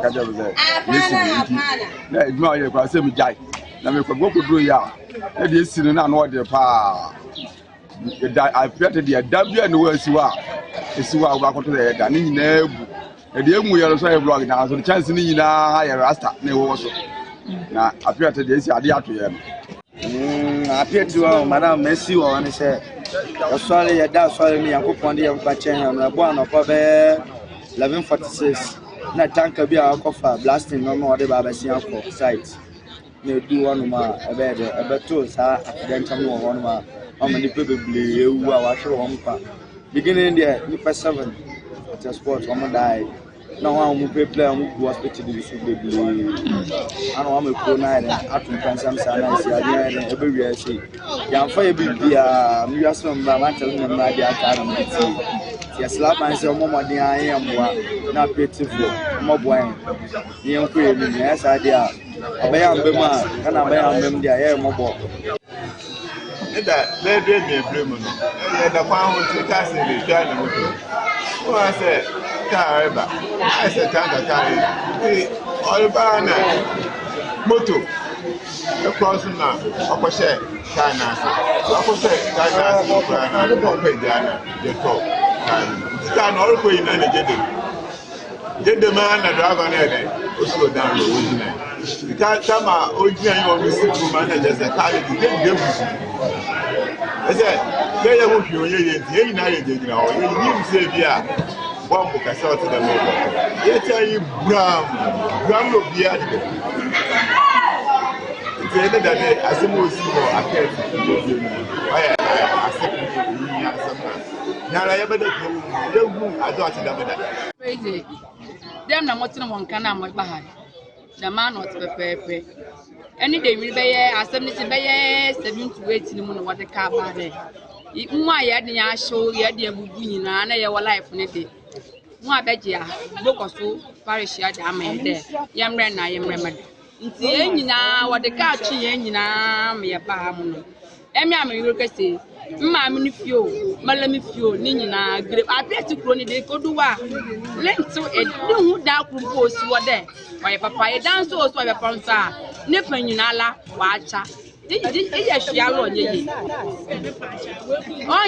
de ye hia onye ye amanfo epebre mi ami se nyampo mi nuampo ebre moda ni tirim moda na di moda nyina ba ya no pe di nko pa do ni ye nsamoti am dem na mote na mo ban dem no te pepe papi for the ye de mia papa. In the midst of the rubble in Apiate, there still is hope, and we must learn the lessons of what exactly has happened. Later today, those meetings are going to be held, and hopefully something positive will emanate from those who have survived this disaster. And moving forward as a country, we can do better to avert similar incidents. Thank you so much for your company. Thank you for being with us. But expect us in our news bulletins at 10, at noon, and beyond to bring you further details on these developments. My name is Benjamin Akakpo. Thank you for staying on the AM Show.